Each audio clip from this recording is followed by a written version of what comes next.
maybe you've had this feeling. If you were honest, you'd be like, yeah, where is God in this situation I'm in right now? Because I don't see him moving. Where is God in my marriage that's about to fall apart? I don't see him moving. God, where are you in my family and the chaos that's happening, or my personal life, my finance? God, you aren't moving. I see you move for other people, but why aren't you moving for me? And I wonder if sometimes God's response to us is the same way he responded to Gideon. You want me to move? Great. I want to move in you and through you first. See, we can wish and hope and anticipate for a move of God, and we should. But we also can't forget that sometimes it starts with us.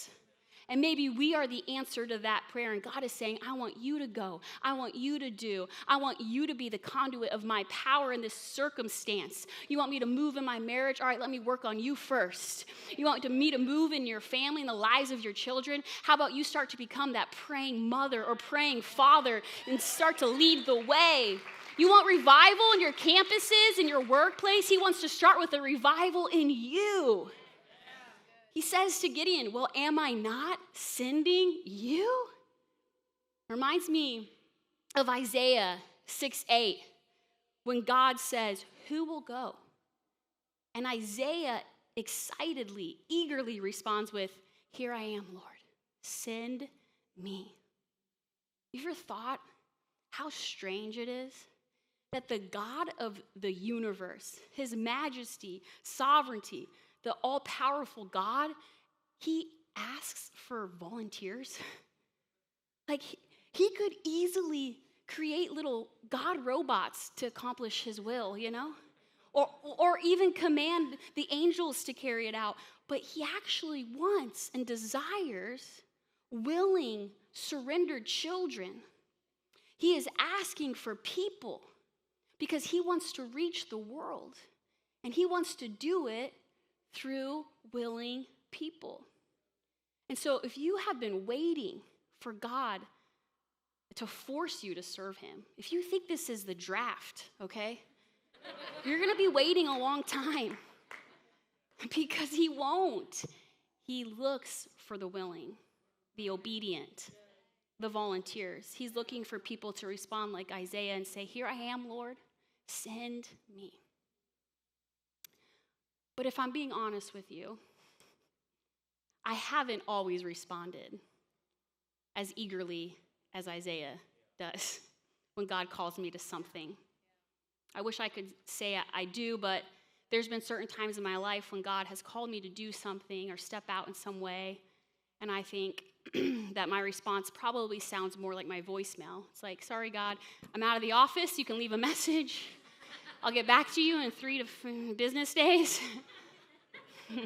Or sometimes I respond to him like, that's a great idea, God, but it's just not a great time for me. It's not super convenient. Most often, though, if my response to him is, I just think you got the wrong girl.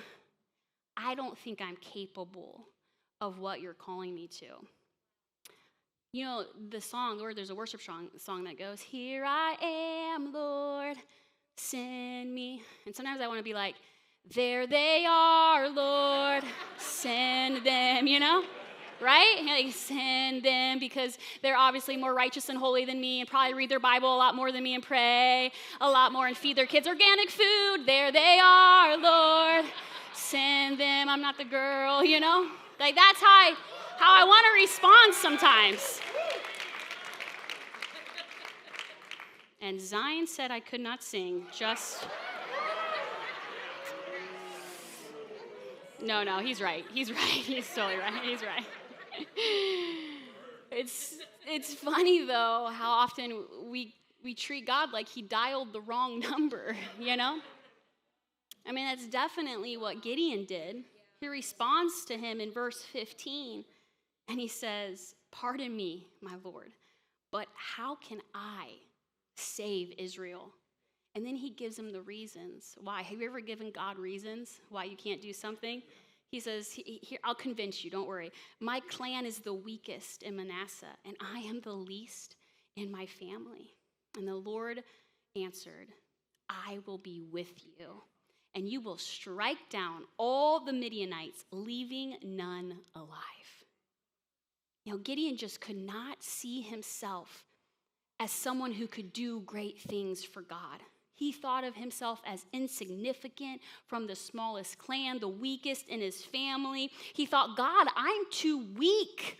I'm incapable. I'm inadequate for the job. And guess what? He was right. He could not save Israel, but a great and mighty God could use a weak Gideon to save Israel. And that's what we see over and over in Scripture. We see God use weak people to accomplish his big purpose because it brings him glory.